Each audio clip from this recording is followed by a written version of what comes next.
வணக்கம் நண்பர்களே! இப்போ நம்ம பார்த்துட்டு இருக்குது, சுஜாதா அவர்கள் எழுத்துல உருவான "விருப்பமில்லா திருப்பங்கள்" அப்படிங்கிற ஒரு சிறுகதைய தான் நம்ம பார்த்துட்டு இருக்கோம். இந்த வீடியோவ நெறைய பேர் பார்த்துக்கிட்டு இருக்கிறீங்க. புதுசாவும் நெறைய பேர் பார்க்குறீங்க. எல்லாம் சப்ஸ்கிரைப் பண்ணிட்டு பார்த்தீங்க அப்படின்னா, எனக்கு ஒரு உத்வேகமா இருக்கும். அதோட கதைய கேட்டு முடிச்சுட்டு ஒரு கமெண்ட் பண்ணிடுங்க. புடிச்சிருந்துச்சு அப்படின்னா லைக் பண்ணிட்டு பாருங்க. வாங்க இப்ப நம்ம கதைக்குள்ள போகலாம். அதுக்கப்புறம் நான் செலுத்தப்பட்டவன் போல தான் ஏங்கினேன். எல்லாமே தீர்மானிக்கப்பட்ட விஷயம்னு அடுத்த முறை பகவானை சந்திச்ச போது சொன்னேன். அது இல்லடா, வாழ்க்கையில் எல்லாமே அபத்தமானது தான்டா. அதை முதல்ல நீ புரிஞ்சிக்க. இதனால் இதுன்னு காரண காரியங்கள் சொல்ல முடியாது. நீ பிறந்ததே ஒரு விபத்து, ஒரு அபத்தம். மொத்தமாக கோடிக்கணக்கான ஸ்போமில் ஒன்றே ஒன்று தான் நீச்சல் அடித்து அதோட இலக்கை சந்திச்சு அதனால் நீ உண்டாயிருக்க. ஒன்று தப்பி இருந்தால் கூட நீ பொண்ணா பிறந்திருக்கலாம். அப்போ உன் வாழ்க்கையே வேறு விதத்தில் அமைஞ்சிருக்கும். இந்த மாதிரி சுடுகாட்டில் உட்காந்துக்கிட்டு பங்க் அடிச்சுக்கிட்டு இருப்பிய. அதான் வச்சுக்க. வாழ்க்கையில் நிகழ்கிற சம்பவம் எதுக்கும் அர்த்தங்கிறது எதுவுமே கிடையாது. தினம் கோயிலுக்கு போனால் புண்ணியம் நல்லது வரும்னு சொல்லுவாங்க.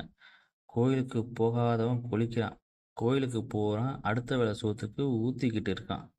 கோயிலுக்கு போகிறவங்கெல்லாம் செழிப்பாக இருக்கிறவங்களும் இருக்காங்க, போகாதவங்க கஷ்டப்படுறவங்களும் இருக்காங்க. இதில் என்ன தெரியுது? அதுக்கும் இதுக்கும் சம்மந்தம் இல்லை. இந்த பூமியே ஒரு ஆக்சிடெண்ட்டு. அதில் நீ ஒரு ஆக்சிடெண்ட்டு, நான் ஒரு ஆக்சிடெண்ட்டு, நிம்மி ஒரு ஆக்சிடெண்ட்டு. நம்ம வாழ்க்கையில் குறுக்கிறது அவ்வளவுதான். இப்போ நம்ம திருட போகிறோம்டா. உடனே சாமி நம்ம பின்னால் துரத்திக்கிட்டு வந்து தண்டிக்க போகுதா? இல்லை. சாமர்த்தியம் இல்லைன்னா மாட்டிப்போம். அப்போ போலீஸ் தண்டிக்க போகுது. போலீஸ் சாமி கிடையாது. நிறைய பணம் இருந்துச்சுன்னு வச்சுக்கோயேன், போலீஸையும் நம்ம வாங்கிடலாம். அப்போ இந்த உலகத்தில் நியாயம் எல்லாம் பண நியாயம்தான். பெரும்பாலான நியாயம் மெஜாரிட்டி பேசுது. நான் கவனமாக கேட்டுக்கிட்டே இருந்தேன். பகவானோ என்னவோ செய், எனக்கு சிகரெட் கொடுத்துடு, அது போதும். கொடுக்குறேன்டா. தகவல் சேகரிச்சியா? தகவல் இருக்குது பகவான். சொல்லு ராஜா. சபாஷ். நகையெல்லாம் கூடத்துக்கு பக்கத்தில் இருக்க பொட்டியில் வச்சுருக்காங்க. லாக்கரில் கொண்டு வைக்கிறதா இருக்காங்க.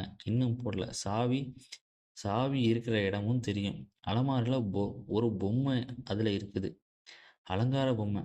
அதில் போய் மறைச்சி வச்சிருக்காங்க. சபாஷ்ரா. டேய், இவனுக்கு பெருசாக ஒன்று குர்றா. தாய்ப்பால் மாதிரி சப்பிக்கிட்டு இருக்கட்டும். பகவான், அவங்க இல்லாத போது திருடலாம் பகவான். அனாவசியமாக ஆள் சேதம் வேண்டாம். டேய், நாங்களும் அதையே தாண்டா சொல்கிறோம். எங்களுக்கு ஆளை சாகடிக்கிறதுலையோ கொல்றதுலையோ விருப்பம் இல்லைடா. அதுக்குத்தானே பிளான் போட்டு உள்ளுக்குள்ளே உன்னை விதைச்சி வச்சுருக்கோம். இதை பார், அவங்களுக்கெல்லாம் சேதம் இல்லாமல் பார்த்துக்கிறது உன் பொறுப்பு. அவங்க இல்லாதப்ப தான் திருட விரும்புகிறோம். எவ்வளவு சிம்பிளாக வேலையை பாரு. கதவை உடைக்க வேணாம், கண்ணாடியை உடைக்க வேணாம். நீ வீட்டை திறந்து விட போகிற, நாங்கள் உள்ளே வரோம், எல்லாத்தையும் வாரிக்கிறோம், கிளம்புற போகிறோம். வேற ஊருக்கு போய் பங்கு போட்டுக்கிறோம். இதெல்லாம் ஐயா சோசியலிஸ்ட். எல்லோருக்கும் சம பங்கு. தங்கத்தை உருக்குறது மாத்துறது எல்லாம் ஜோக்கப் செஞ்சிருவான். உன் வேலை தான் ரொம்ப எளிது. கதவை திறக்கிற, அவ்வளவுதான். ராத்திரி வேலையை வச்சுக்கிறது நல்லது. அம்மாவும் பொண்ணும் சினிமாவுக்கு போக மாட்டாங்களா? செகண்ட் ஷோ, அதை பற்றி ஏதாவது கோடி கட்டி விடேன். அம்மா, நான் வீட்டை பார்த்துக்கிறேன், நீங்கள் போயிட்டு வாங்கன்னு. பார்க்கலாம் பகவான். ஆமாம், எப்படி இவ்வளோ சுருக்க நகை வைக்கிற இடத்த கண்டுபிடிச்சேன்? அது வந்து அகமாஸ் தான். அந்த பொண்ணு ஒரு ரிசப்ஷனுக்கு போகிறப்போ அதுவே கூப்பிட்டு என்கிட்ட சொல்லி நகையை எடுத்து தர சொல்லிச்சு. இதை பாடுறா, இதை தான் கடவுள் செயல்னு சொல்லணும். கடவுள் திருடங்களுக்கு உதவுகிறார். அப்படித்தான் தோணுது பகவான். நீ என்ன பண்ணுற? தினம் 8:30 மணிக்கு நான் உன் வீட்டாண்ட வர்றேன். அங்கே ஏதாவது செகண்ட் ஷோ போடுறதா தீர்மானம் பண்ணினாங்கன்னா நீ வீட்டுக்கு வெளியே வந்து எனக்கு சிக்னல் கொடு. அன்னைக்கு ராத்திரியே காரியத்தை முடிச்சிடலாம். என்ன ஜோக்கப்? அது கூட நல்ல ஐடியா தான். செகண்ட் ஷோக்கு அவங்க கிளம்புனா கையோடவே நடத்திடலாம். ஒரு வாரத்துக்குள்ளே இது நடக்கலைன்னா வேற முறை பார்த்தாகணும். அவங்க நகையை இன்னும் லாக்கரில் போடலையே. நிச்சயமாக தெரியும்ல? நிச்சயம் பகவான். அது போதும், வா வந்து உட்காரு செல்வம். உலகத்திலே நீ பார்க்க வேண்டியது எத்தனையோ இருக்குது. உயிருள்ள பண்ணியை வேக வைக்கிறத நீ பார்த்துருக்கியா? கோவாவில் தாமரத்தில் செதுக்கின மாதிரி வெயில் படுத்திருக்கிற வெள்ளைக்காரிங்க முளைய பார்த்துருக்கிறியா? பென்னி சாப்பிடணும். ஆலம் அசாமில் மல்வான்னு ஒன்று, அது சாப்பிடணும். சிங்கப்பூர் பாங்காங்கில் பாம்பு சாப்பிடணும். இருக்கிற குட்டிங்களெல்லாம். அப்புறம் இமாலய மலைச்சாரலில் ஞானம்.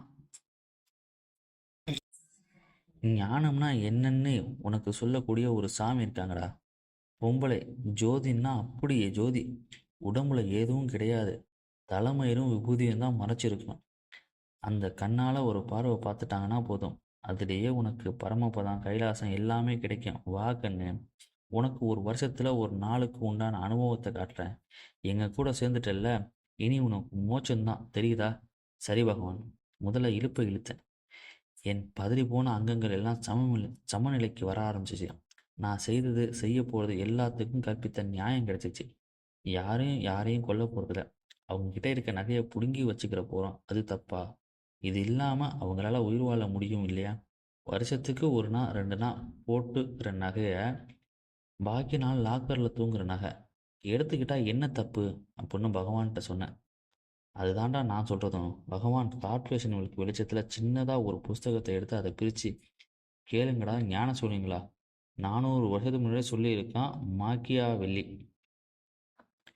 இங்கிலீஷில் வாசித்து ஜோக்கப்புக்கும் எனக்கும் மொழிபெயர்த்து சொன்னான். மேலே மேலே அடைய விரும்புகிறது ரொம்ப இயற்கையான விஷயம். அதில் வெற்றி பெற்றால் எல்லோரும் வாழ்த்துவாங்க. ஆனால் மேலே மேலே அடையிறதுக்கு திறமை இல்லாமல் ஆசை மட்டும் படுறது முட்டாள்தனம். இப்போ நமக்கு ஆசை இருக்குது, திறமையும் இருக்குது இல்லையா ஜோக்கப்? கொல்ல வேண்டாம் பகவான், கொல்லக்கூடாது. எனக்கு ரத்தத்தை பார்த்தா குமட்டும். ஒரு பொட்டு ரத்தம் வராமல் கொல்லலாம், தெரியும்ல? தெரியும். கராத்தே அடி கூட இருக்குதான், பொட்டுன்னு உசுறு போயிருமா. அடிக்கக்கூடாது. தேவையில்லாமல் அடிக்கக்கூடாது, கொல்லக்கூடாது, தேவை வச்சுக்கக்கூடாது. ஒவ்வொரு வாக்கியத்தையும் 3 தடவை சொன்னேன். அதுக்கு நீதான் பொறுப்பு. கோல் நடுற மாதிரி திருட்டை ஏற்பாடு பண்ணி கொடுக்க வேண்டியது உன் பொறுப்பு. சரி சரி சரி, விடிகிற வரைக்கும் சொல்லிட்டு இருப்பியா? வீட்டுக்கு போகிறதா உத்தேசம் உண்டா?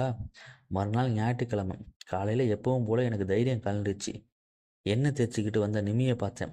வெயிலில் உட்காந்துக்கிட்டு தலையை ஆற்றி உலர்த்துறப்ப அந்த சௌந்தரியத்தை பார்த்தேன்.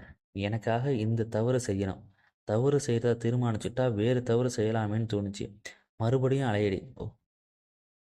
ரூமில் அம்மா படத்தை பார்த்ததும் அவங்க, என்னடா செல்வம், உங்ககிட்ட என்னையெல்லாம் எதிர்பார்த்தேன், இந்தாதியா எல்லாம் கேட்க ஆரம்பிச்சிருச்சு. சட்டுன்னு மனசு மாறி போய் இன்னைக்கு நிம்மிக்கிட்ட ஒப்புத்துக்கலான்னு சொல்லி தீர்மானிச்சிட்டேன். பார் செல்லுவோம், ஒத்தி போடவே போடாத. ஒத்தி போட்டனா மறுபடியும் அந்த சைத்தான் வந்து பிடிச்சிக்கும். ஓடு, இப்போவே ஓடு அப்படின்னு உள்ளுக்குள்ளே தெளிவாக சத்தம் மனசாட்சி பொருள் கொடுத்துருந்துச்சு. பாயிண்ட் மாற்றிக்கிட்டு நேராக பெரிய வீட்டுக்கு போனேன். வீட்டு வாசலில் யாரும் இல்லை, காரையும் காணும். ஒரு மோட்டார் சைக்கிள் மட்டும் நின்றுச்சு. அம்மா வீட்டில் இல்லைங்கிறது போல் தெரிஞ்சுது. வச்சா சமையலறையில் பிஸியாக இருந்தாப்புல. நிம்மியை காணல. திரும்பி போயிடலான்னு கிளம்பினேன். மறுபடியும் எனக்கு இந்த வைராக்கியம் வராது, இப்போவே சொல்லிடலாம்னு தோணுச்சு. நிம்மி மாடியில் இருக்கலான்னு மாடி பக்கம் போனேன். மாடி ஹால் கதவை திறந்ததும் முன்னாடி நிம்மி முன்னறையில் இருப்பாளேன்னு தூங்கன் ஜன்னல் வழியாக எட்டி பார்த்தேன். தயங்கி போய் நின்னேன். ஜன்னல் திரை லேசாக காற்றுல ஆடிக்கிட்டு இருந்தது. நான் பின்வாங்கினேன், ஆனால் இடத்தை விட்டு விலகலை. அறை இப்போ தெரியுது, இப்போ தெரியல. நிம்மி சோபாவில் சாஞ்சாப்புல இருக்கா. அவன் மேலே ஒரு பையன் சாஞ்சிருக்கான். படக்குன்னு அவன் மாறு பட்டன் எல்லாத்தையும் அவசரமாக கழட்டிக்கிட்டு உதட்டில் அழுத்தமாக முத்தம் கொடுத்துக்கிட்டு, அவள் தோல் தெரியுது, சட்டை சரியுது, ஸ்கார்ட்டை தூக்குறான். அவன் மேலே ஒட்டிக்கிட்டாப்புல தான் இருக்கான். கால் தொடை எல்லாம் பளிச்சுன்னு தெரியுது. அப்படியே அவங்க சோபாவில் சாயிறாங்க. சோபா ஆடுது மெல்ல மெல்ல, அப்புறம் ரொம்ப வேகமாக.